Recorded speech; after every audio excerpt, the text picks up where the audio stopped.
Well, welcome back to She Ask, Tools for Practical Hope. I'm your host, Anna McBride, and I am so excited that you are here. Today, I'm joined by Derick Grant. I first met Derick through social media, but the moment we spoke, I knew he was different. Not because of what he'd accomplished, but because of what he was willing to face. Derick is a world-renowned performance coach, former Harlem Globetrotters professional athlete, and advisor to some of the most elite athletes, coaches, and founders in the world. Derick helps high performers break through internal ceilings, rewire survival patterns, heal past wounds, and build sustainable success from the inside out. And on a personal note, Derick has been my coach for a couple of years now. Yet more than that, he's been my friend. I'm so glad you're here. Welcome, Derick. Thank you. So good to be here with you. This has been a long time coming. I know it. It's funny because we talked about you creating something, and now I get to sit in what you've created, and to see it come to fruition has been amazing. Oh, I'll tell you, it's been great having you, knowing that you're supporting me through all this. So on this podcast, we like to start with a story. So Derick, for our listeners who don't know you yet, can you take us back and tell us your story from having what others would describe as having it all to maybe losing it all, and how that loss became the beginning of your real work? Yeah. So we go back to being a kid growing up in Rochester, New York, playing in the driveway, playing basketball. Parents took me and my brother when I was 7 years old to go see a team called the Harlem Globetrotters. And that was my introduction to basketball. It was at the Rochester War Memorial Coliseum. And I'm sitting there watching, and I'm like, they're throwing buckets of water and they're pulling people's pants down. I'm like, this is basketball? Like, this is what I want to do. So that was my introduction to basketball. And all through the years, I just said, I want to be a professional athlete. Nobody in my family played sports. Like, I'm the tallest one in my family by at least 5 inches. And I just had this dream, like this divine spark, if you want to call it, that say, like, I know I can do this. And I went all the way through high school, college, played at the College of New Jersey. Then I got done. It's like, okay, here's my chance. Had a bunch of tryouts, got cut, didn't make teams, and then I landed on a team called the Harlem Globetrotters. And did that for 8 years, went to 70 different countries. I was on Today's Show, Good Morning America. Got to do a lot of cool things. And that was like the climax of life, right? That was like everybody, oh, there's Derick Grant, he plays for the Globetrotters. And then, as with everything, there's going to be a crumbling of your ego. And I got done in 2014, and I was kind of figuring out, what do I do next? And I started training two brothers at a park with basketball, because I'm like, I don't know what else to do. Like, let me take all the knowledge and information that I have in my own career and maybe help the youth coming up. So I started training kids on a basketball court. I started with 2 kids. This is the first steps of my entrepreneur journey. Nobody in my family's an entrepreneur. I don't know what I'm doing business-wise, nothing like that, marketing. And these 2 kids, a year later, ballooned to over 350 kids. I was training over 350 kids, and it was just one-man army. I'd be in the gym for like 8 to 10 hours a day, just one group after another. And then 2018 hit. I met a person who we became business partners. And he said, hey, let's move down to Florida. We'll open up this basketball facility. You know, you'll have this great life. And he got me. And I said, okay, well, let's do it. And my wife and my 2 kids, we all moved down to Naples, Florida. And probably about 4 or 5 months in, I was like, something's off here. Cars were stolen. Money's missing. We don't have a house in our name. Wow. And I realized I'm trapped. And I have to say this because we all get to this point where we have to look ourselves in the mirror. And when we look ourselves in the mirror, we look and see shame. And we see guilt. and we see not enoughness. And this was me, and I had never been to this point in my life. I was this athlete. I could accomplish anything and do anything, and now here I am looking at myself saying, I'm not enough. I'm a loser. I let my family down. And I never forget one day, my kids were young. I was in such a dark place. I was just sitting in our living room on the floor crying. Oh. And my kids at the time, they were like 5 and 3. And they just came and they like hugged me. They're like, Daddy, what's wrong? What's wrong? And it was just, I was overcome with shame. Well, after realizing what was going on, we moved back to Indiana because that's where we lived before we moved down there. And I'm at the lowest of the low. I don't even want to live life anymore. And I let my family down. That's how I felt. And, growing up, my dad used to always tell me, you got to be able to provide for your family. You got to be able to provide for your family. Right. And now here I am. I can't go buy groceries. I'm trying to figure out how we're going to pay rent. I have no idea. And I got a knock on the door. And there was a guy, he's probably about 5'7", 5'8". And he had a suit jacket on. He says, "Hey, I'm so-and-so from the Federal Bureau of Investigation." And I'm like, oh my goodness. First of all, when the FBI comes to your house, at least in this particular example, it wasn't kicking down the door and everything. They were like, "Hey, we just want to let you know you haven't done anything, but we know that you were involved with somebody who we've been chasing for a long time." Oh, wow. And he came and sat in my living room for 4 hours and was just asking me questions. And now, I told you I'm in the lowest of the low, but now before I know it, they're like, "Here, take this cell phone." So I have 2 cell phones now. They're like, "Here, go to this site and create a fake email address so we can contact you. You're going to meet us in this location every week because we're going to pay you to be basically a confidential informant." And I'm just like, how did I get to this point? I was literally just training kids in basketball. Now here I am, a confidential informant, meeting the FBI in an undisclosed location every week. Wow. And I'm just like sitting here asking myself, why? What happened? And then one day I woke up. I just sat on the edge of the bed. I was just sitting there. And this voice, just so clear, said, "Change the way you look at it." I'm like, change the way I look at it? I'm like, what? And Anna, the reason why I'm saying this is because myself and so many other people don't realize how much we play the victim. Yes. And that was the start of all of my issues because it was woe is me and somebody's going to do something for me and I can't do it myself. Right. And this is what got me into this predicament. So that's really, it was right before COVID. This is when everything changed. I started to basically grab my life by the handles and say, I'm going to steer this thing. I'm going to control it, but it has to be from the inside out. And this is the journey I've been on since. Oh my goodness. Wow. A little more detail than I was familiar with.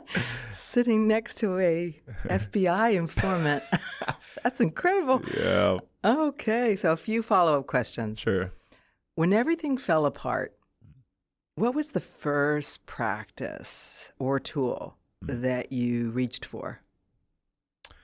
Yeah. I don't know why.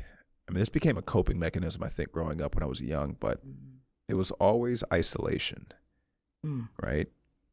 And now that has evolved into stillness, right? In between isolation and stillness was meditation. Okay. So I was seeing that I was unconsciously creating basically a space where I could just be with myself. Wow.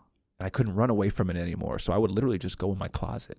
Wow. And I would just lay down on my floor. I didn't know what meditation was, nothing. But this was me, now looking back on it, it was me just saying, let's get away from all the chaos and let's just sit with our thoughts right now. Okay. You know what I love about what you just said is that it reminds me that our processes, even when we're at our darkest times, are not all bad. Yes. Right? Yeah. They could be a setup for something better. Yeah. It was the foundation of it. Because I used to think like isolation was my nemesis. Like it's my tendency that when I get out of sorts, I just want to be alone. Yeah. Right? Yeah. And I always, I've kind of dinged myself for that. And yet you're right. It is an opportunity to get introspective. That's it. Yeah. We can't find ourselves unless we're with ourselves. And it just sometimes takes us being by ourselves. Right. So we can be with ourselves so we can find ourselves. Right. Yeah. Wow. That's so good. Was there a specific question you asked yourself that shifted your mindset? Yeah. Yeah. I asked myself, what is life? Whew. What is this? Like, because at that point, life sucked. I'm like, what is this? Is this what I came here to do? Because this is awful. Mm-hmm. And I'm like, what is this experience? And then I started to realize, I'm like, wait a minute. Why is it when I tell this guy about my situation, he doesn't have the same reaction that I do? We're listening. He's hearing the same details, but like I'm having like a different reaction. Maybe life is subjective. And that's when I went down a rabbit hole. So now when that voice said, change the way you look at it. Right. Up until that point, I didn't even know I had an option. Okay. I didn't know I had a choice. I thought life was happening and this is what it is. Yeah. And then I realized, I'm like, oh my goodness, this is why my mother used to always tell me the glass is either half empty or half full. Mm-hmm. It's based on how you perceive it. Wow. And then I started to ask myself, why am I perceiving life this way? Are these my beliefs? Is this my perception or did I adopt this? And I never will forget, and I was sitting at a stoplight, and I asked this question. It sounds silly, but this was what really cracked everything open. I was like, why do we work 5 days a week? And why is it Monday through Friday? Who came up with that? Where'd that come from? Just by asking that question, it allowed me to see I'm not actually living my life. Wow. I'm living a societal program, a generational cultural program. I'm not actually perceiving this situation the way I want to. I'm perceiving it based on how I've been taught to perceive it. Okay. And that's so it's almost like a reframing and then through questions. That's it. Yeah. And then you look at the word question, like I was like, it's a quest for information. That's one of the things I love about you, because I'm the same way. I love breaking down words to find the real meaning. Yeah. It's hidden right there in front of you. Yeah. So I start asking questions. That's it. How do I do this? Why am I doing this? How do I get there? What's in my way? Like if you ask questions, your life is a direct reflection of the level of depth of the questions that you're asking. Yeah. And you mentioned earlier about the victim mindset, right? Yeah. There's a difference, I think, and tell me what your thoughts are on this, between questions that you ask when you're coming from a victim mindset and questions that you ask when you're coming from a curious. For sure. Yeah. Yeah. I was asking, Victor. like, why me? Mm-hmm. Like, how could this happen? Why would this happen to me?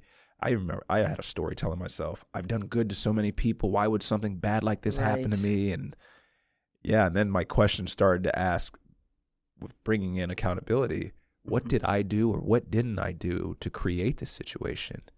And that was a hard pill to swallow, because I realized I'm the one who put myself in this position. Ouch.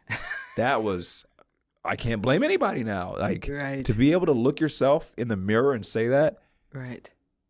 It was hard, but that's actually where the breakthrough the was. Breakthrough. So this leads me to my next question. For someone listening who's is in their own losing it all moment, what's one grounding practice that they can start tomorrow morning?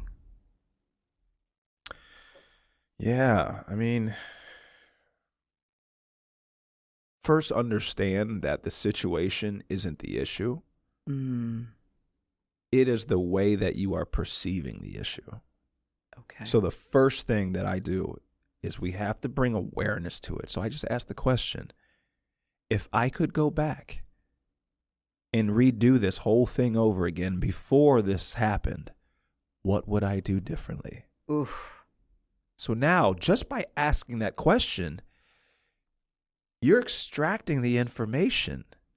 So now, if we have the information, well, we're not going to then go do the same thing that got us in the predicament. Right. So you've just taken back the steering wheel of life, and you can't be the victim now. Wow. The victim doesn't know why it happened and what's going on, but when you know better, you do better now. That's right. That's right. So that's brilliant. That's brilliant. So let's talk about moving from, let's talk about the identity and childhood wounds. Okay. Yeah. How did your childhood wounds show up in your ambition? Well, it's weird because it was both sides of the coin. So I spent a lot of time by myself. Okay. So my imagination is just, it runs wild to a point where sometimes it gets me in trouble, but there's nothing that I don't think I can't do, right? That's one side of it. But then also too, growing up, you have these big dreams, but yet you don't see anybody who looks like you, who talks like you, who lives around you, who's doing what you want to do. Right. So now the inner critic Yeah. that you have deep down inside that's saying, yeah, but nobody's ever done that before. There's nothing to say, well, he did it, so now I have to wrestle with myself in that.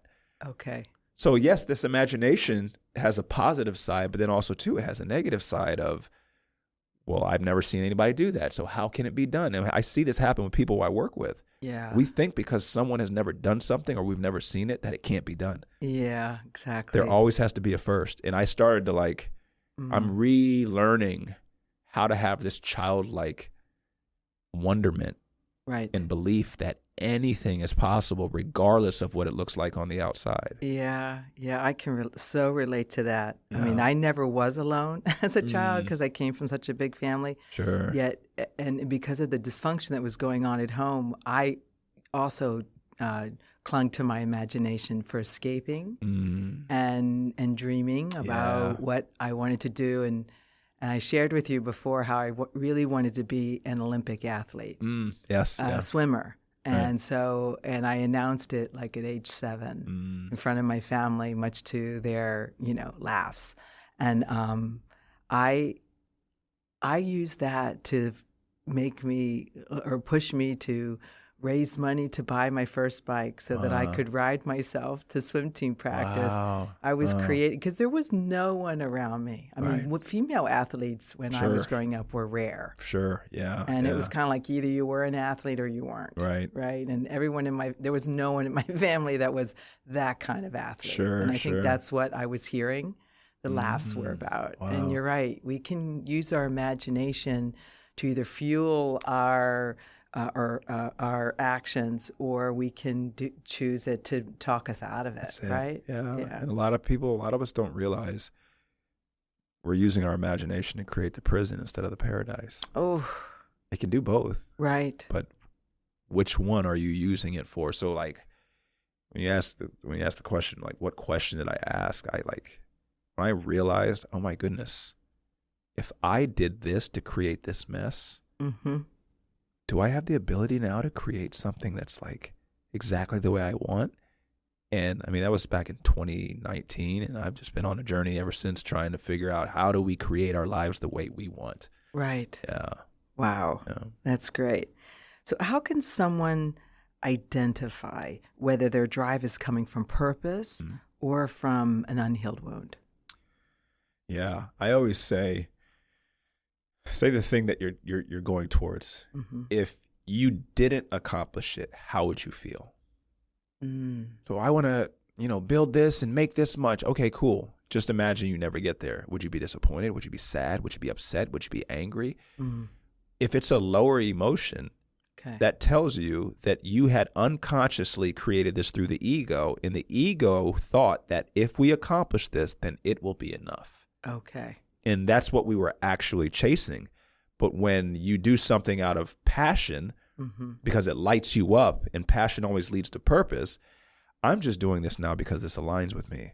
So whether it shows itself in the physical world, it's really irrelevant because it's lit me up. Okay. So it's really that feeling that you get through the process. Yeah, the level of attachment that you have to it, okay, happening or not happening. I see it all the time with athletes that I work with. It's like, I want to make this shot. I want to play well. I'm like, you'll never play well and you'll never make that shot because you are living outside of yourself.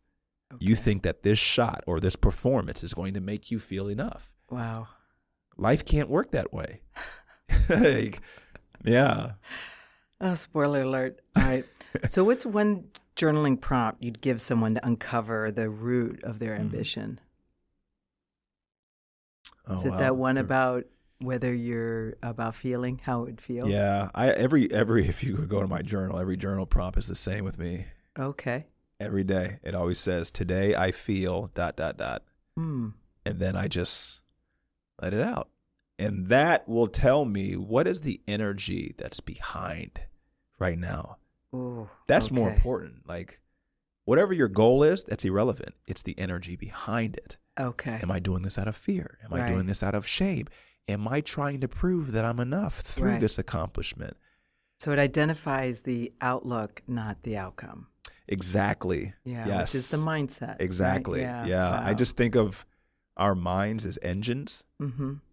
and that's what pushes everything. That's what fuels everything. So Wow. what's the fuel source of me taking action right now? And a lot of us, we don't realize that we have ambitions and we're creating goals out of shame, Okay. guilt, fear. Yeah. Those are very fleeting energy sources. They're not sustainable. Okay. But if you do it out of joy, you do it out of peace, you do it out of, Right. this is just my passion. I don't know why it just lights me up. Mm-hmm. That is coming from the divine spark inside of you. That is sustainable. Okay. So that's where, like, I know me as an athlete has shifted drastically. I went from, I want to do this and make this much so I can show everybody I can do it, to now it's like, I just want to follow whatever, like, my heart's saying. Right. And now I don't care what it looks like. Okay. Yeah. Wow. So if someone suspects that their success patterns are trauma-driven, Mm-hmm. what's the first safe step toward healing? Okay, so I would say the first step is awareness. So if you have that, Okay. the second step is acceptance. Mm. And when I say acceptance, that's us saying, wow, this is the reason why I wanted to do this. I don't know if I ever told you a story about the Lamborghini. No. I wanted to buy a Lamborghini. And I told my wife, I said, I want to buy a Lamborghini. She goes, for what? She's like, you're too tall for it.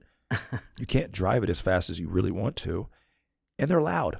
So the homeowners association is probably going to be complaining about your Lamborghini. And I was like, she shot me down, right? But then it forced me to go back and ask myself that question. Why do you really want a Lamborghini? Mm. So as I'm sitting here asking, I was like imagining, like, it's summertime. We pull up to a restaurant and everybody's like, man, who is that in that car? Is that Bruce Wayne? Who's that getting out? And then I realized I didn't really want a Lamborghini. Mm-hmm. I wanted people's approval. Oh. And I was using the Lamborghini as a way to get there. Wow. Once I realized that, I didn't want the Lamborghini anymore. So that's the little subtleties of, like, how our ego will create this desire and this goal. It's like, no, I really want to do it. No, you don't. Yeah. Oh my No, gosh. you don't. It's representing an energy inside of you that you're looking to get to. But if you Right. figure out what that is and provide that, Mm-hmm. now I don't need the thing.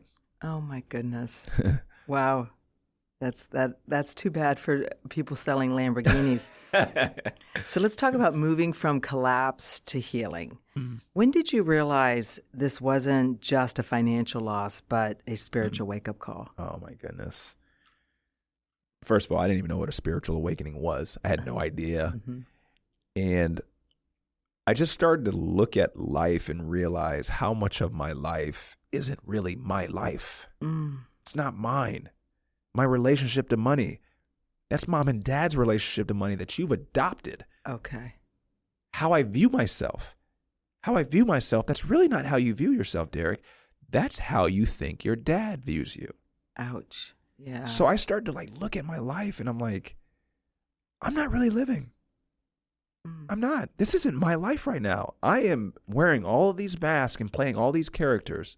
A performance. It's a performance. Wow. And at that moment, I was like, I'm taking my mask off. I'm taking it off. Because when you hit rock bottom and you have your ego shattered, I didn't know who I was. I thought I was my money, my house, my car. I thought I was all these things. Mm-hmm. And now all of that's gone. Mm. So I started asking, like, really, who am I? And that's when I realized I'm living a lie. This isn't really my life. I just want to be who I am. But to be who I am, I have to go back to all those past versions of who I thought I was. Wow. And recover each and every one and let them know, here's who you really are. Here's what you are. You're not unworthy. You're not less than. You're not. And that's the healing journey that I'm still continuing to this day. Yes. Wow. Wow. So what were the non-negotiable habits that rebuilt your internal foundation? Yeah. So I journal every day. Okay. Okay. And some days I have a lot to write and some days I don't have a lot to write. But this was the process of I have to become aware of what's going on in the background inside of me. So journaling became a non-negotiable. Meditation at first, I'd say for the first couple of years, and that's kind of now segued into 15 minutes of just nothing. Quiet. No phone, no journaling, no nothing. You're just sitting there. You can have your eyes open, you can have your eyes closed, but what it did was it allowed me to just sit with myself. And I started to notice something. There's these patterns of thinking that were happening on autopilot all the time. And by now observing it and seeing them, when I start my day, I don't have to give in to them. Wow. And then I started to make a non-negotiable of minimum 20 minutes of some type of physical exercise. Okay. And, at the time, all I had was I could do push-ups and I do pull-ups. And I said, okay, well, one day I'll do push-ups, the next day I do pull-ups. And every day I just started doing that. And now, I mean, as a former athlete, I'm kind of used to it, but these are my 3 non-negotiables every single day that I do. Okay. Yeah. Wow. How did you rebuild trust with yourself? Yeah, it was, and I'm still working on it. It was the extensive process of getting to know who I really am. Right? You can't trust something that you don't understand. Wow. Right? That's why we don't trust ourselves. We really don't understand who we are and why we are. Right. So as this self-awareness journey, self-development journey started to continue on, I started to trust myself because I knew why I was making this decision. I knew this version of me who was looking at it this way. So it's easier for me to say, like, no, let's go left in the business. And everybody else saying, well, no, go right. Go right. Why are you going left? Because I know this lights me up. I know that this is aligned with me. And that's how I started to learn how to trust myself. And now I'm to the point where I know when something feels off, when something feels misaligned, and I don't question it. Okay. And it took all those times that I did question it and I didn't listen to it. Oh. Before I moved down to Florida, there was something inside of me that said, don't go. Right. I ignored it. Yeah. I didn't trust myself. And I wouldn't say I paid dearly for it, but that was the tuition that I had to pay. Right. I learned. Yeah. I love, again, breaking down the word intuition, right? Yes. The tuition that we have to pay. That's it. It's what we have to give. Yeah. Right. And it takes what it takes. Yes, exactly. Wow. Yeah. That's a great. Is there a specific reflection exercise or spiritual practice you still use today? Yeah. I use, I guess we can term them as triggers. Okay. I'm constantly looking for the most subtle triggers. Okay. Meaning, so think of it like this. We have all these identities inside of us, okay? So physically, I may be 43, but I have a 13-year-old, a 12-year-old, an 11-year-old psychologically that are still inside of me. Right. So what ends up happening is those get locked up, stored away in a closet in the shadow in the back of our psyche, and we forget about it. But then life gives us a trigger, could be outside and somebody starts yelling and screaming at you. Oh, yeah. And then you're like, you lash back out. Not paying attention, though, to what you're feeling. That trigger of that person is trying to get you back to a part of you that you had locked away. Oh. So instead of what I do is I constantly have to remind myself that man yelling at me is really a reflection of what's going on inside of me. So instead of wasting my energy on him, the first question is, why is this bothering me? Okay. And what it's doing is it's getting me back to the past version, the past identity who had the wound. And then I start to see, oh, wow, it's not him yelling at me that's bothering me. Him yelling at me makes me feel less than. And I remember when I felt that when I was 12 years old, when Daddy would yell. He's trying to help me get back to the 12-year-old. Okay. So, like, I always tell people, yes, like, triggers are your friends. They're literally like portals to past versions of yourself that have been haunting you. We hate hearing that. Yet I hear you. I mean, yeah. Oh my gosh. Yeah. So let's talk about moving from healing to purpose. When did you realize your healing wasn't just for you, that it was meant to become the work? Yeah, I became fascinated with this thing that we call manifestation. Right? And I had never heard of it, didn't know what it was. And I started to understand it. It was basically the embodiment of an abstract thought. Okay, that was part one of manifestation. But the other part of it was basically an internal state that wasn't depending on an external outcome. Okay. So I can regulate how I feel on the inside regardless of what's going on the outside. So through wanting to know, how do I regulate the inside of me? How do I do this? I had to first understand that the inside of me is the sum total of all of these past versions of me. Some of them I remember, some of them I don't. Okay. So the healing journey, I started to realize that every time I went and found a new version of me in the past, it created a new capability in the future. Wow. And I was like, oh, wow. I believe I can do this now because I got rid of the version who didn't think it was worthy enough of doing that. And I started to see this kind of the connection of the past and the future. Every time you clean up a past, it creates a new future. And I started to say, like, well, that's all I'm doing anyway when I manifest something. I'm just creating a new identity. Okay. Oh my goodness, I got to go back and get all these identities because every time I do, I get a new one that I can use in the future. Oh my goodness. And this became like, it was almost kind of like a trade-off. Like, is this what you kept referring to as like a game? Yes. Like, it's think of it like, it's like a pawn shop. Yeah. All right. I go and get this past version, clean them up, right. Exchange it. And now that I get that one up there. Okay. And that's the one that I really want. Okay. That's the one who's going to do this. Right. But first I have to go help him. Wow. And that's where, like, I tell people, like, you'll never, because people ask me, when would I get to a point when I'm done? I'm like, you'll never be done. Right. Because you're infinite. There's infinite versions of you who you can create up there. There's infinite versions back here that you're just not aware of. Oh, boy. Yeah. And then when you start getting into, like, your stuff isn't only your stuff. You're carrying mom stuff. You're carrying dad stuff. And then it's like, well, I better go ahead and turn off this shot clock and get comfortable because we're going to be here for a while trying to patch up everybody's stuff. And right. So it's big. That's where, like, to answer your question, I've realized it's bigger than me. Yeah. So you have your life. You have your parents' life. Right. You have your culture. Mm-hmm. You have your country. There's a lot of wounds. People don't realize, until each person takes their wound serious, the collective isn't going to change because the collective is a culmination of each individual. Okay, so for those people who are now worried that we have to worry about everybody else's stuff, what are we going to tell them, Derick?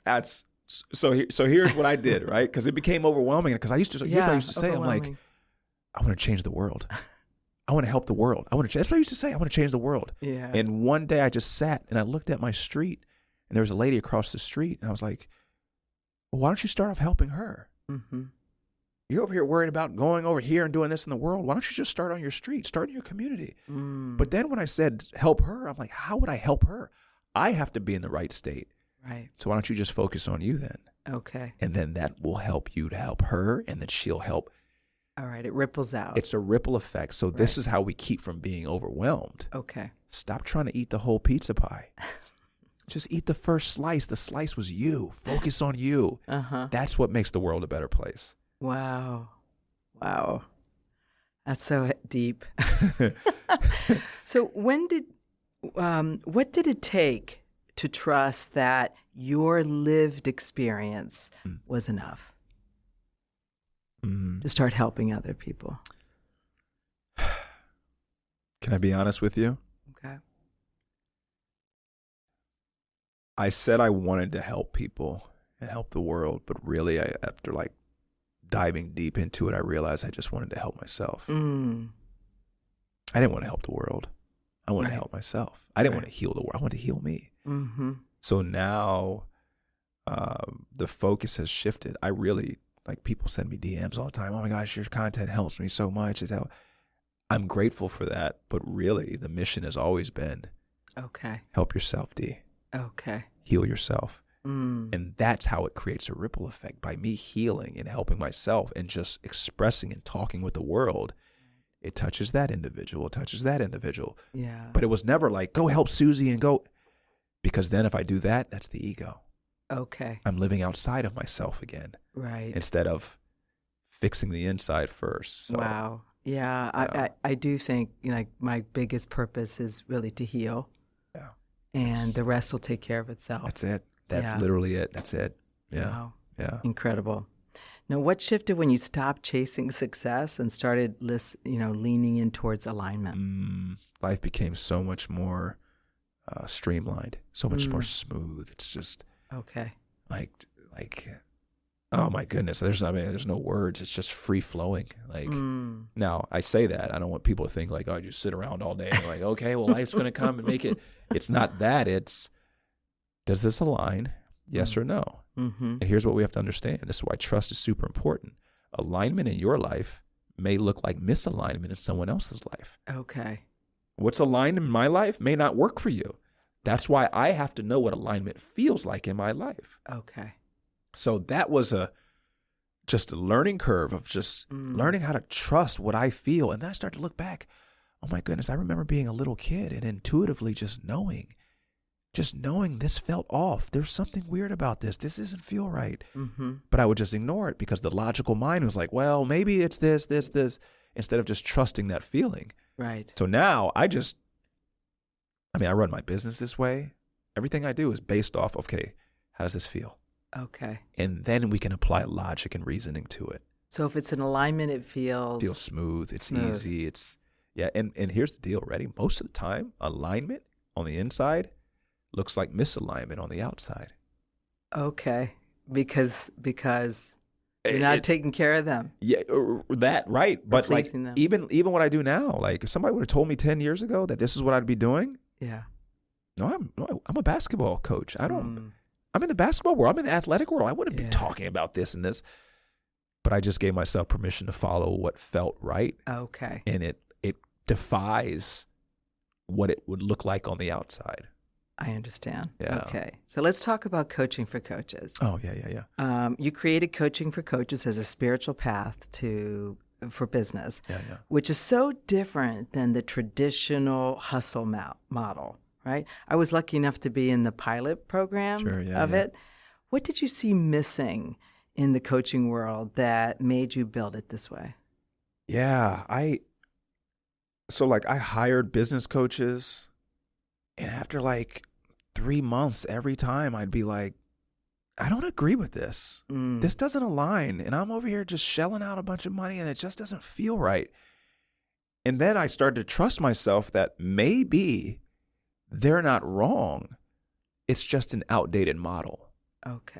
Maybe that's for the 3-dimensional reality, but there's something more in the 5th-dimensional reality that they haven't quite understood because they haven't gone and healed inner parts. I've gone to the point where I'm like, okay, I created this product because blank, blank, blank inside of me, and I'm struggling with this, and this is really how I'm expressing this wound. So I started to dive deeper to realize that things got flip-flopped in business. We always get told, work hard, make income. And I'm like, wait, no, income is on the inside. So I want to generate income so I can produce outcome. So one of the things I noticed right away in the program is the language, right? Because it's a unique language where we really do, you coach us to listen to what we're saying, right? And really understand that, as you said, income is an internal investment. And the outcome is the outward, which is really what we're used to calling income. Yes. Yeah. So you see, backwards. Like we flip-flopped it and we put our income on the outside. Yeah. So now we chase the money. And it's like the money will come Right. When you are aligned with the version of you who already has the money. So when I started coaching for coaches, it was really like, how can I help people who help people? Right. To learn how to, one, the framework to help themselves, but then to grow their business, to grow their empire, whatever it is. And it's evolving. I mean, you were part of the pilot program, and April 1st is the next round where I'm going to launch it, and it's going to be way more. Can I go ahead and tell you what it's going to be? Can I tell you? Please. Okay. So it's gone from coaching. You're hearing it here first. Yeah, you're hearing it here first, right? She asked. But instead of coaching for coaches, because I realized I want to help people who aren't only coaches. And I'm like, coaching for coaches is like, well, I may be able to help him, but he's not a coach. So he'll say, well. Right. So I'm like, what do I want this to be? So I was just sitting at home, and it was during those 15 minutes of stillness, and it came, and it was so clear. It was Embodied Leadership Collective. Ooh. And I'm like, okay, what is this? And this is like breaking off of DG mindset, or what is this? It's like, no, this is like its own flagship. This is its own thing. There's no DG mindset logo. This is for anyone who's a founder, a business owner, a leader, a healer, a coach. This is for you. So the logo, I'm like, well, I'm not going to have DG mindset in it. What do I do? And it's like the Jaguar. So I put the Jaguar eye as a logo, and it's really clean, really cool. But I'm just saying, this is the way my imagination works. I'm like, man, I can just imagine we got like 20 or 30 people in this. We go on this journey, and then at the end of it, we all go on a field trip. We call them retreats, but it'll be a field trip. Okay. And we go down to Brazil. Ooh. And we go see real jaguars in their habitat on a safari. So true story. This was literally like in the last 48 hours. I start following a page on Instagram that's called the Pantanal. That's the name of the rainforest down in Brazil. Okay. And I send them a DM, and I never send DM. I just send them a DM just saying, like, I love your videos of the jaguars. Hopefully one day I'll get down to the Pantanal and see him in person. And they wrote back and they said, well, we would love to form a partnership with you. And I'm like, well, we're going on a field trip here. If you're part of the ELC, you are going on a trip. So my point of this is I give myself freedom to like allow it to go where it goes. And now it's so obvious. Like you were part of the pilot program, but you were really the foundation of what this next thing is, and to teach people how to do what you've done in the last year and grow and build and have podcasts and do all this stuff. So right. Wow. Yeah. Wow. Can't wait. So why can't business growth outpace emotional and spiritual maturity? We'll never outperform ourselves. You'll never outperform your self-worth. Okay. So like, oh, I want to make $1 million. You can't, because you don't think you're worthy of 500,000. You can't, that's your ceiling. Whatever you believe you're worthy of, your actions, everything that you do will be in direct alignment with it.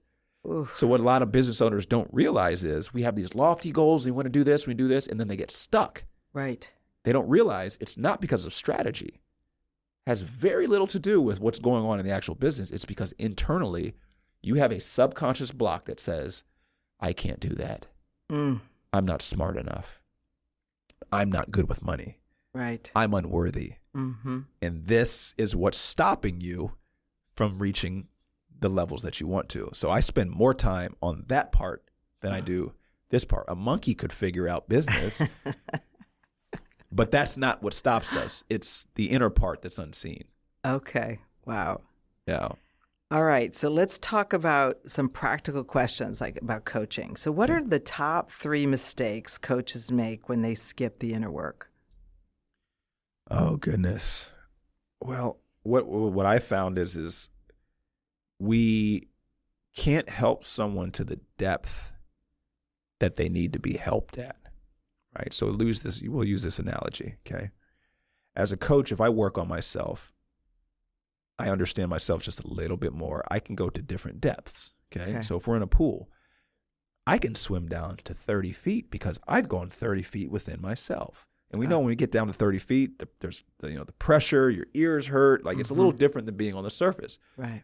But if I haven't swam 30 feet in my life, and now here I am coaching or working with somebody who, for them to get out of this rut, they have to get down to at least 20 feet, I can't take them there. Okay. Because I've never done it. I can read it in a book, but that's not the same thing as experiencing something. So the mistake is coaching from theory and not go. from experience. There you go. And, Wow. and until then, you really don't know. Think about it. You only know something when you experience it. Yes. So now I'm actually coaching somebody from borrowed wisdom because I read his book and this is what he said, and now I'm regurgitating, but I myself don't really know. Yeah. Yeah. Authentic There you go. is so key. Yeah. And that's why it's I would say if you're a coach and you don't have a coach, you're not a coach. Mm-hmm. You need to be doing your work on you too. Right. That allows you to be the lifeguard to take somebody to depths that they've never been before. Okay. Wow. That's incredible. How can someone discern between fear and intuition? Yeah, this is where I go back to like how it feels. Okay. Right. Fear will invoke a feeling in your body, right? Your nervous system. Right? We know that feel, whether it's, tingling or sweaty palms or like there will be a physical sensation that's not desirable. Right. Right. Now, when something comes up intuitively, notice how it feels if you were to go and do this. Like, I don't know, it would feel good going that way. But then if I feel fear, that's secondary. It's not the primary emotion. So I always tell people to, like, that first inclination without bringing the head in, how does it feel? Because the head's going to create the fear. Okay. Our body, though, intuitively is going to say, go left.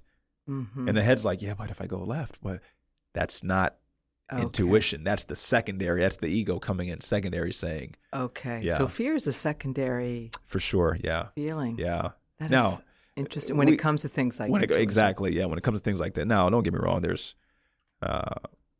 we have primal fears and things that like make our nervous system go here. But I always tell people the first thing you need to affirm to yourself is that you're safe. Right. If I know that I'm safe, it makes it so much easier to be able to discern, what is this right now? Is this fear? But we don't have very rational thinking when we're living in a survival mode state. Yeah, that's so true. That's so true. And it takes us out of the present moment, right? Exactly. Yeah. Exactly. Incredible. So if someone wants to build a soul-led business, what's the first foundational practice? Oh, gosh. I just think back with me, because this was never the plan. This was never the goal. It really became, I got to make sure I can cook for myself. Okay. Like, forget about growing a business. Are these things that I want to teach? Are these habits? Are these principles? Are these core values that I can live my life by? And if they work in my life and that life feels good, now let's just figure out a way to basically document the process. Here's what I do. I do this, I do that, I do that. When I feel this, I do this, I do this, I do. And this is like, I'm telling you, this is how I've grown my business. Okay. I'm literally just sharing everything that I've ever done. Okay. Right. That's it. Yeah. It's made it so much more simple. So now I don't have to necessarily focus on growing the business directly. I have to focus on growing me. Okay. And then I can share that. And documenting it. That's the process you keep talking about. Yeah. Right? Yeah. Being able to tell, because if you can't repeat what you've done, you really don't know how you did it. Yes. And if you don't know how you did it, you can't scale it. Okay. You won't be able to grow a business. Right. So like I asked myself, okay, if I had success, well, how'd you do that? Right. What did you do? You've always said success leaves clues. Success leaves clues, yeah. But we don't pay attention to it. No. Because those clues are what we call a recipe. Okay. If I have the recipe, I can cook it whenever I want now. There you go. Yeah. Right. So that's really, as it gets bigger, yeah, the recipe doesn't change. The amount of the ingredients is what changes. Okay. But you still have the same ingredients. And that's what scalability is. And that's what all scalability about. is. And it's super, super, super simple. It's simple. It's not complex. No. Right? We always say in coaching for coaches, simplicity scales and complexity fails. Oof. Yeah. Love it. Yeah. Love it. Wow. You're really good at this. Thank you. No, I've done a lot of podcasts. Uh-huh. You do a really good job of asking, engaging questions, and then allowing somebody to speak. You're a great listener. Thank you. I know you're a storyteller. Yes. But I'm taking all of the storyteller in me to just sit on my hands. But you're seriously, you're good. Thank you. Yeah. Thank you. All right. So let's talk about practical hope, which, in this podcast, she asked, we offer tools for practical hope. So I'd love to ask you directly. It's almost like a quick fire. All right. What are some tools that you would give someone who feels like they're starting over? Oh, goodness. First, give yourself permission. Okay. Give yourself permission to see yourself as more than what you are right now. Ooh. That's the first step. I can't get to the top of the mountain if I haven't given myself permission to see myself as that. Yeah. And that's sometimes a struggle. It's a struggle because we have to go fight against self-worth and the inner critic and all these things. Yeah. But I literally wrote out a permission slip for myself. I give myself permission to be everything I know I can be. And then I signed it. Wow. And it was like I made a contract with myself to say go do it. Go. That's right. Yeah. Okay. And what's a tool for rebuilding self-trust? Oh, goodness. I told you earlier that trust comes from just understanding, right? Okay. When I say understanding, just becoming more predictable, seeing what your patterns are. Okay. Okay. Why do I feel this way? And that's the self-reflection of asking those questions. But then you'll start to understand why you feel that way, where this came from. And then as I understand myself, I know why I'm this way. I can trust me. It's just like a human being. If I don't know how you're going to be today versus tomorrow, it's going to be really hard for me to trust you. I had teammates who were like that. It's like one day he's talking to you, the next day he's not. Yeah. So predictability, patterns, understanding why you are the way you are, it allows you to start trusting yourself. But then also too, we learn how to ride a bike by falling off. Okay. You learn how to trust yourself by not trusting yourself and then seeing kind of the consequence from that. Right. And that's how you learn. Okay. Wow. Yeah. All right. So here's another one. What's a tool for regulating the nervous system during uncertainty? Yeah. Okay. Let's understand the nervous system's job. It's just to keep you alive and keep you safe. That's it. And it doesn't know the difference between if a tiger's chasing it or I'm about to get a ticket in New York City. Doesn't know the difference. So if I know that survival is its core job, I have to let it know that it's safe. Okay. So safety. So the first thing I always do is I remind myself we're safe. So self-talk. Self-talk, and then I have to breathe into that. Right? When something's we can exhale what you're really saying is, I'm safe now. Yeah. I'm good. It's over. You can do that in the face of something, right? Yeah. In the face of something that's triggered your nervous system, letting yourself know, right, we're safe. True story this morning. I was on the way to the airport. I'm driving. Maybe I'm driving a little faster than I should. And I look up in my rearview mirror and I see a cop with his lights on. I'm like, are you kidding me? All of a sudden, though, my nervous system's like, and in that moment, I had to tell myself, you're safe. It's okay. If you get a ticket, if whatever, you get pulled over, you're fine. And I didn't get pulled over. He was going somewhere else. The story's always worse than the reality, right? Exactly. All right, so I want to share a personal thing. Yeah. You first coached me spiritually, before business even came into the conversation. And you helped me to finally face some childhood wounds that I avoided for till now. Yeah. Until then. Why is healing the foundation of sustainable leadership? Because the only thing that has ever stopped us was ourselves. Mm. It was us. Don't tell me that. It's a hard Not pill all to swallow. No, as much as we wanted to be them, it was us. Now, they may have done things. Right. But we're the ones who are still holding on to it. Yes. So this is why sometimes it's just really hard, because we've been the victim for so long. Well, they did this and this happened.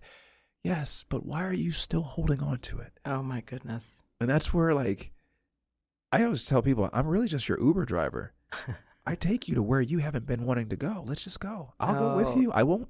You'll be safe. Yeah. But let's go there and let's go get her. Let's go tell her everything that she needed to hear. I love that.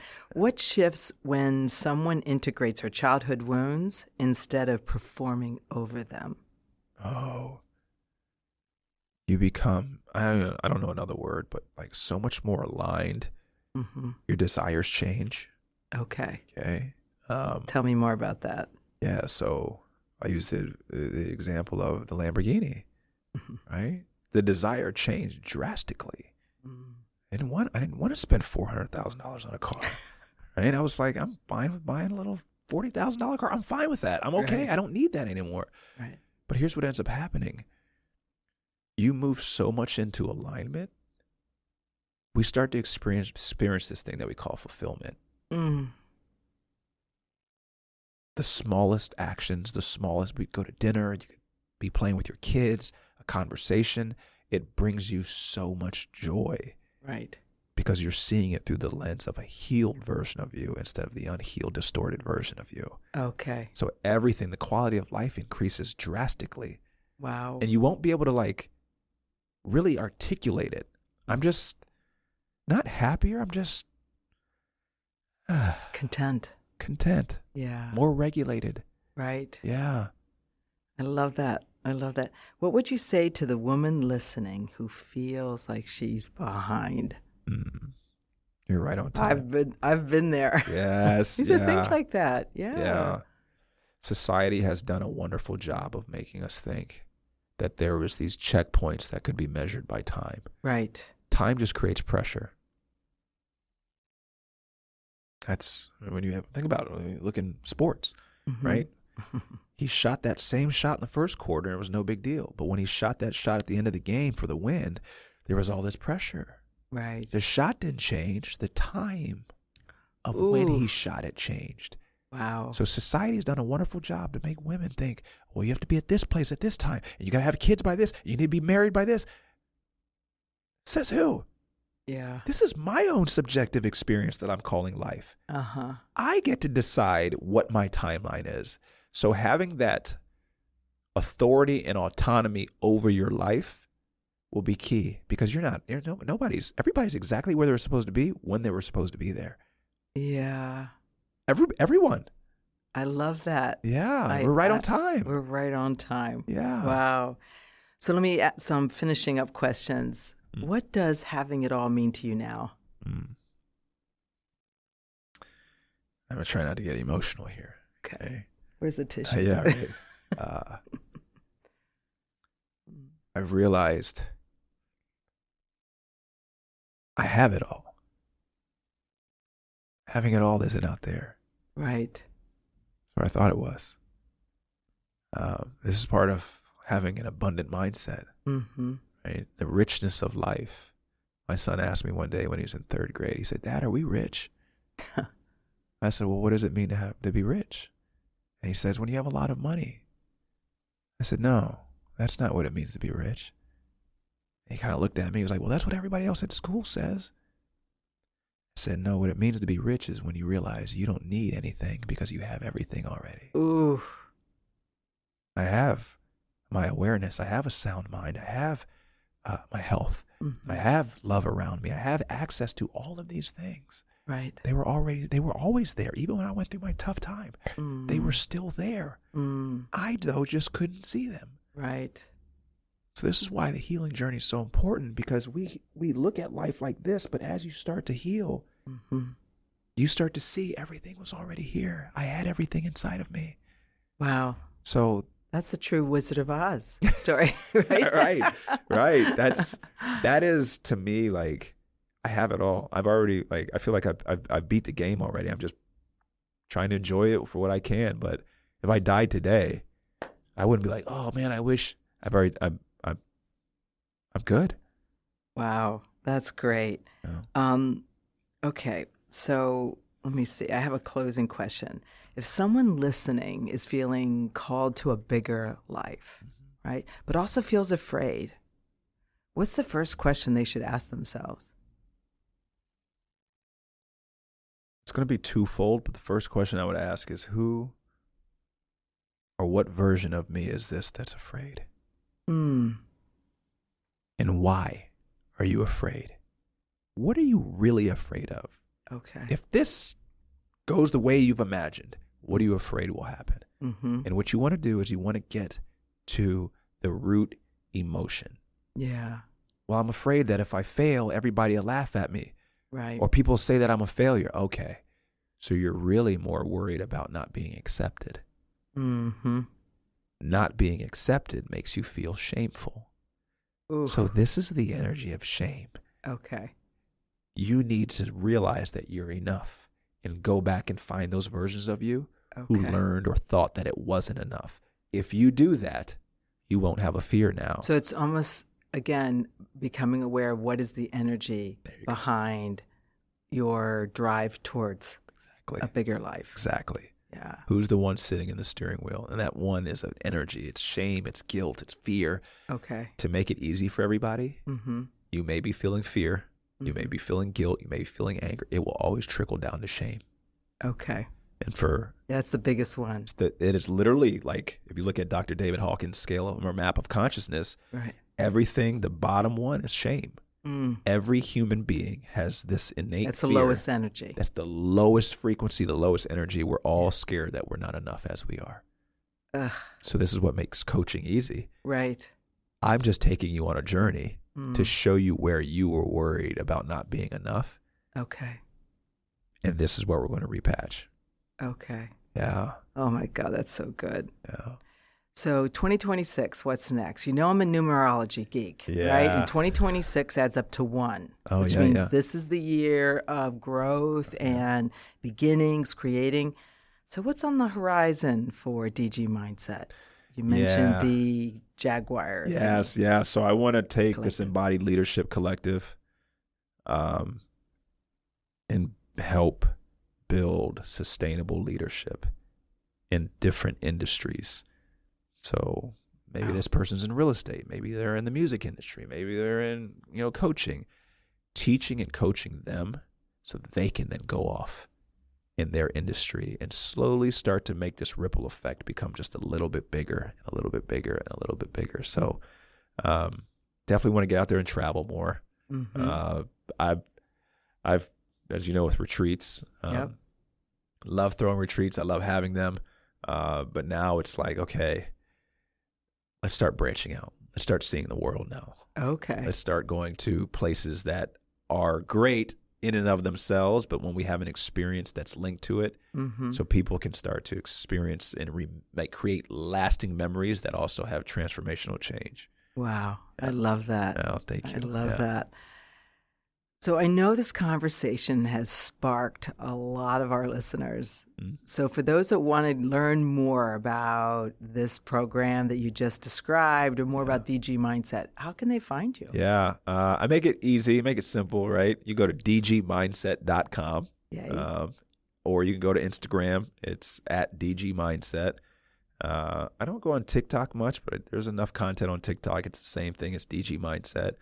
And I always tell people, send me a DM, send me a message.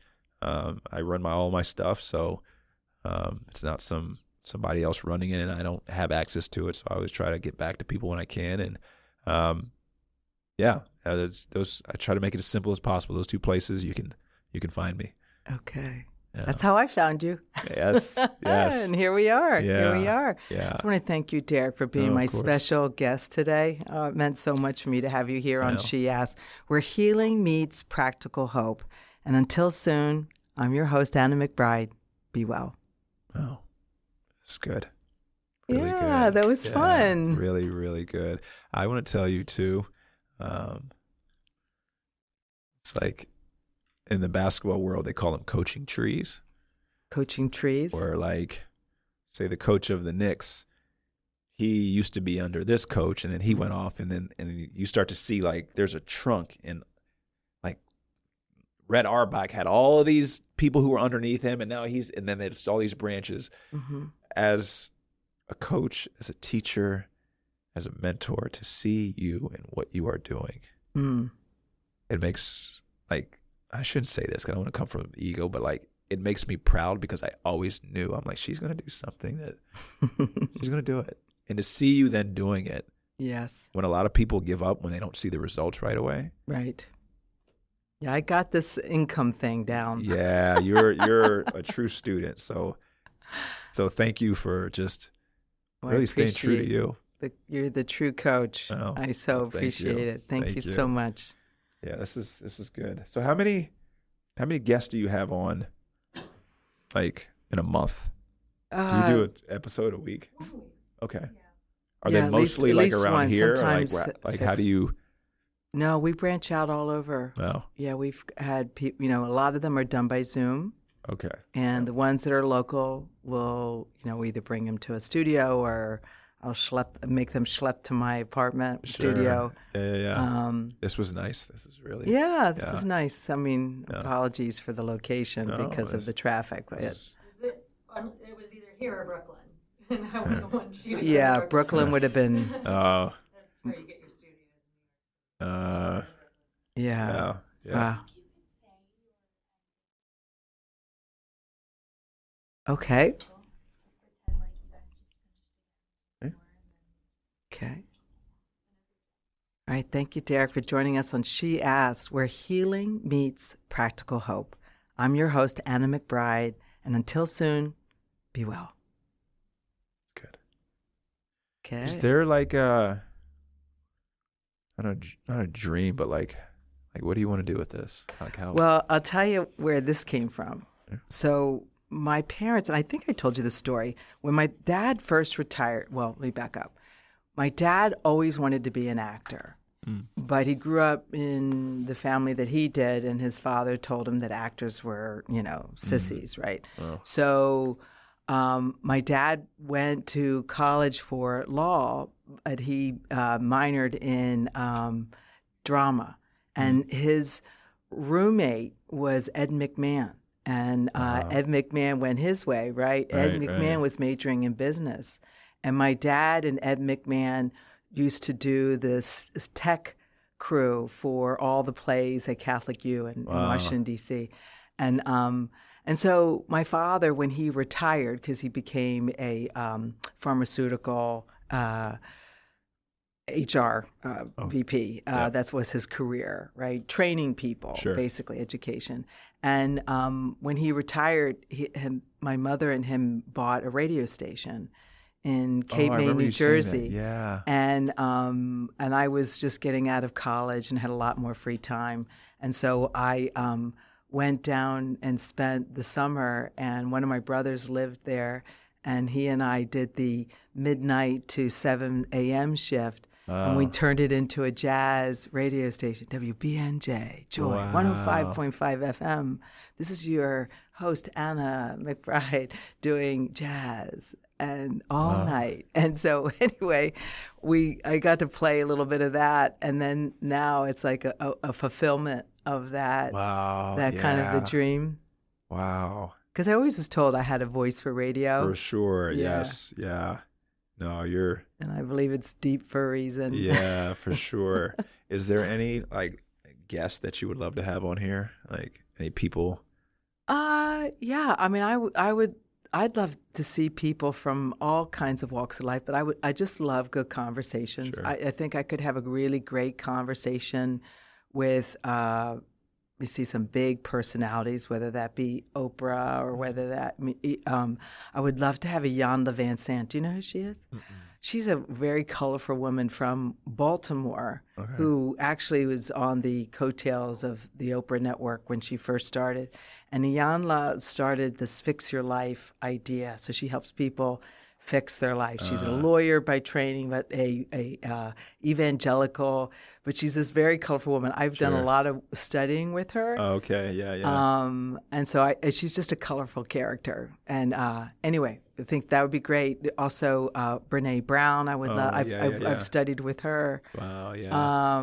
Yeah. And so, some personalities that have similar ideas, whether it's about mindfulness or about really seeing patterns in people's behavior and how to kind of really heal these childhood wounds, I find like it's fascinating. I meet interesting people all the time. Sure. And I always want to get into a conversation with them, and I'm learning through you how to sort of like hold back a little bit and reel them in. Create curiosity and without giving too much that it's like Costco, right? Give just a little sample, but don't have a full. That's right. Yeah. So this is great. You should be proud of yourself. Thank you. Yeah, I am. Yeah. I love conversation. So I really, You're really good at holding it and listening and like talking and like. I've grown into this version of trusting. Yeah. That I know how to have a conversation. I've been doing it my whole life. Sure. Yeah, you can tell you're comfortable in who you are. Mm-hmm. Yeah, that's the biggest thing I've noticed with you. Yeah. I have become that version. Yeah. And it's showing up also in my storytelling. Like it's really I bet, just very natural. Sure. Because just as much as I can ensure that my name will get picked and I get up on that stage, which again, I told you I've done this for 7 years and I've only not been picked 5 times. Wow. That's crazy. I mean, seriously, I was there 2 weeks ago and there were 50 people not picked. Wow. They only picked 10. So when you go into it, you're like, they're going to pick me. I know. I know. I'd be prepared. No, with your luck, I'm like, how can you transfer that into like getting crazy amount of clients on a week? Yeah. Well, it'll come. I think there's shifts that are happening. Like when it comes to the storytelling, I just know I'm going to be picked, and it's all about telling the story versus winning, right? Mm-hmm. And so there's definitely something there for clients. Yeah. Just gotta find what is your like who is it? Who's your client? Who's the who is she? Who is he? Like right. It's a she. It's a she. Like what is she? So like I don't do anything. I don't do anything publicly for one-on-one. The last time I did was when you and I, it was like a little 6-week program. Right. I don't do anything publicly. And I started to notice that all of my clients one-on-one are all like very similar. They have this like athletic mind. They were athletes or former athletes. Right. But I never market it. I never like. Yeah. And I realized it's because when I created my avatar of what I wanted my ideal client, this was what I wrote out. Yeah. So now I'm like unconsciously broadcasting this, and when I say things, I don't even realize that I'm doing it. Right. It's funny that you said that because I have this avatar that I've kind of never shown anybody. I haven't even shown Jennifer. That is about a really physically fit woman at this stage of her life. Wow. And it's really how I see myself. That's right. Sure. It's not how I physically look, but it's how I see myself. Like that. Right. I could see myself doing this 29-0-29 thing, right? Yeah. And putting myself out there, knowing that it's not a problem. Like people say, "Why would you do that?" And I'm like, "Why wouldn't you?" Yeah.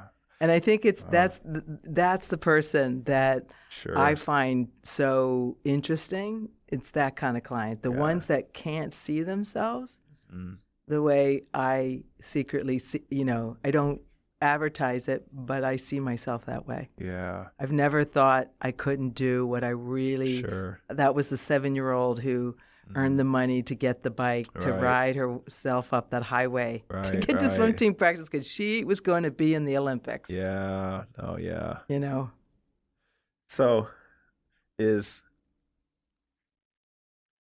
I remember you told me you used to go cycling. Like, Yeah, my favorite way to get to the city, you said drive. No, it's riding a bike. First of all, I can't even imagine biking through here. Like, if it wasn't winter, I would have come here on my bike. Wow. Okay. So there's some element around endurance. 29029. Like, there's something with you. And did you do a photo shoot or so? Remember that photo shoot where they wanted you to? They wanted me to have let them erase all the stretch marks off my belly. Was it for something like? It was a fitness model, yeah.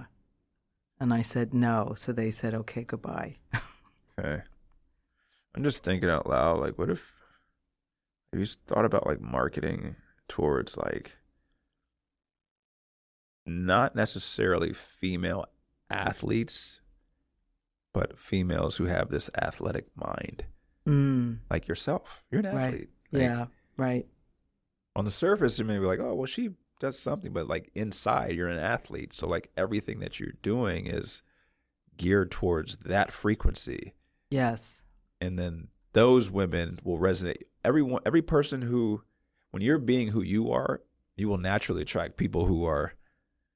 That's why, like now, like all my clients are athletes, former athletes. They're no like regular people anymore. It's because I've embraced oh wow, like that's what resonates with me. And now it's just spread out across all different sports. It's not just basketball. It's hockey. It's football. It's this. Yeah. So like, I just thinking out loud, like for you, maybe owning. Well, that's what I mean. We have just talked about this, about how I'm shifting from. So when I first started pursuing this line of work, I have this. Not only do I have this avatar of this fitness person, right, athlete, I also have this avatar of this very sexy, leather-wearing, New York City badass, right? Yep. Who and I have a whole closet full of leather. In fact, I brought a blue leather skirt that I almost wore. Oh. I thought no. Anyway, it's like I have that as well. Yet I found like I was leading with that, and quite frankly, when we get down to the frequency. I have more trouble seeing myself that way than I do seeing myself as the athlete. Sure. And it all comes down to what I can trust about myself. I've trusted myself to get up and do the workouts, do those 3 non-negotiables as you've talked about, right? Yeah. And I've done that forever. Yeah. I haven't always looked at myself in the mirror and said, you know what, you're beautiful. And so that's something I'm newly trusting. Yeah. And I find it's true for a lot of women, right? We want to have this show, this performer who can show up and be a badass. Right. Beautiful badass. Yet, do we always feel that? Or is that really just a performance? And I'm going from performer to the authentic version.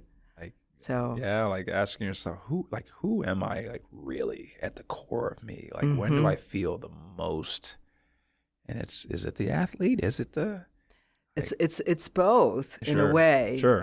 However, if I had to pick, I want to be the athlete. Yeah. Yeah. I want to be the person on the bike riding down 42nd Street, 7th Avenue, cutting through traffic. Yeah, that's how I've dodging always taxis. Viewed you. But thrilling? Does your message or how you talk to do they see that? Because what's going to happen is there's going to be a 40-year-old who's going to look at you and say, "That's who I want to be when I'm her age." Yeah, they're naturally going to draw towards you. But if we're like not fully expressing that part of us, they never get to. Right. I want to say that I met an 85-year-old woman on a recent retreat. I mean, she might be 88. She's a book publisher. She was hilarious. She said to me, she said, "Who's publishing your book?" And so I told her, and she goes, "Oh, she's the discount publisher." She goes, "When you really want life to be big for you, the TED Talks, the show promos," she goes, "You'll come see me." She's 88. I was like, I want to be you when I grow up. You know what I mean? Yeah. I mean, she at the age of 55 decided to become a book publisher. You know what I mean? And she's right been on time. married 3 times, and she got, and she has such a great attitude. Yeah. Right? Wow. That's what I want. Yeah. But you see, like, what are you, 30 years younger than her? Right? Yeah. Roughly. Well, 20. 20. Okay. But more or less. think about you and 30 years younger than you. Right. Who are looking at you like, Mm-hmm. yeah, I don't know. I don't think you realize how much weight you carry in terms of like your energy and your presence for younger people. Yeah. I do struggle to own or understand that. Yeah. You're like this. I'm trying to think of a character from a movie like this, like the Oracle from The Matrix. Right? You're like, you have this wisdom in this, like you've lived life. Like you've experienced, you've gone through divorce. You have kids who are older. So you can go to someone who's 20, 30 years old and say, okay, here's what to look out for. Here's what you have to make sure you start doing now. And really what you're doing is you're talking to you when you were that age. Yes. Right. Yeah. Right. Yeah. So. Wow. Yeah. Wow. This has been so cool. Yeah. This has been great. Thank you. Thank you for coming. Yeah. This has This been turned out great. Great. Yeah.